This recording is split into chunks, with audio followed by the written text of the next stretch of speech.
UDF-നോട് സഹകരിക്കാനുള്ള താല്പര്യം അറിയിച്ച് മുന്നണിക്ക് കത്ത് നൽകി പി വി അൻവർ ഞാൻ നേരത്തെ പറഞ്ഞായിരുന്നു. തൃണമൂൽ കോൺഗ്രസിനെ ഘടകകക്ഷിയാക്കണമെന്ന് ആവശ്യപ്പെട്ടാണ് ഘടകകക്ഷി നേതാക്കൾക്കടക്കം കത്ത് നൽകിയത്. സലിം മാലിക് വിവരങ്ങളുമായി ചേർന്നു. സലിം, ഈ 10 പേജുള്ള കത്തിൽ പി വി അൻവർ പറയുന്നത് എന്താണ്?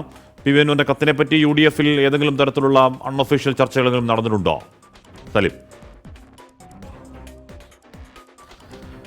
ഹാഷ്മി, വിശദമായ ഒരു കത്താണ് പി വി അൻവർ UDF-ന് നൽകിയിരിക്കുന്നത്. 10 പേജ് നീണ്ട കത്തിൽ എന്തുകൊണ്ട് താൻ LDF-ൽ നിന്ന് പുറത്തേക്ക് വന്നു, എന്തുകൊണ്ട് താൻ UDF-മായി സഹകരിക്കാൻ താല്പര്യപ്പെടുന്നു എന്നതുൾപ്പെടെ തൃണമൂൽ കോൺഗ്രസിനെ ഘടകകക്ഷിയാക്കണമെന്ന് ഉള്ളതാണ് ആ 10 പേജിന്റെ കത്ത്. അത് UDF-ന്റെ മുഴുവൻ നേതാക്കൾക്കും ഒപ്പം തന്നെ പ്രതിപക്ഷ നേതാവിനും മറ്റെല്ലാ കോൺഗ്രസിന്റെ പ്രധാനപ്പെട്ട നേതാക്കൾക്കും ഈ കത്ത് നൽകിയിട്ടുണ്ട്. എല്ലാവരുടെയും പിന്തുണ അഭ്യർത്ഥിക്കുക എന്നുള്ളതാണ് പ്രധാനപ്പെട്ട നീക്കം. കാരണം UDF-ൽ തന്നെ പി വി അൻവറിനെ സഹകരിപ്പിക്കുന്നതിൽ ഘടകകക്ഷികളിൽ ചിലർക്ക് എതിരഭിപ്രായമുണ്ട്. അതിന്റെ കൂടി പശ്ചാത്തലത്തിലാണ് ആ എതിരഭിപ്രായം നീക്കുക എന്ന ഉദ്ദേശത്തോടുകൂടി പി വി അൻവർ എല്ലാവർക്കുമായി കത്ത് നൽകിയിരിക്കുന്നത്.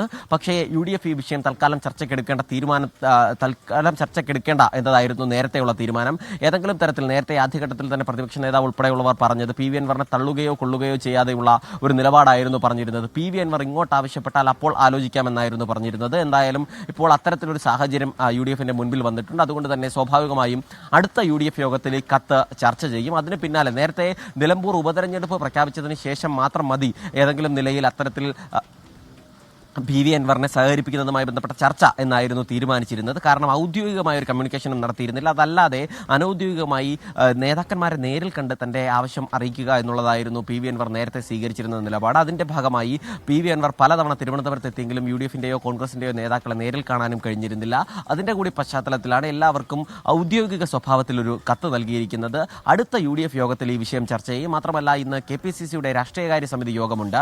ഈ വിഷയം അജണ്ടയിൽ ഇല്ലെങ്കിൽ പോലും ഏറ്റവും അവസാന നിമിഷം വന്ന കത്ത് എന്ന നിലയിൽ കോൺഗ്രസിന്റെ അഭിപ്രായവും ഈ യോഗത്തിൽ ഇന്ന് ഉയരുകയും ചെയ്യും. ഓക്കെ, സലിം മാലിക്കാണ് UDF-നോട് സഹകരിക്കാനുള്ള താല്പര്യം അറിയിച്ച് ഒഫീഷ്യലായി പി വി അൻവർ കത്ത് നൽകുന്ന UDF-നെ തൃണമൂൽ കോൺഗ്രസിനെ UDF-ലേക്ക് എടുക്കണം, എന്തുകൊണ്ട് UDF-മായി സഹകരിക്കാൻ ആഗ്രഹിക്കും തുടങ്ങിയ കാര്യങ്ങളൊക്കെയാണ്. വിശദമായും UDF-ലേക്ക് തന്നെയാണ് എന്ന് സൂചന വന്നിരുന്നു. അപ്പോൾ അതിനി പി വി അൻവറിന്റെ കത്തിന്മേലുള്ള UDF-ലെ ആലോചനകൾ എന്തൊക്കെയാണ് എന്ന് നമുക്ക് കാത്തിരുന്ന് കാണാം.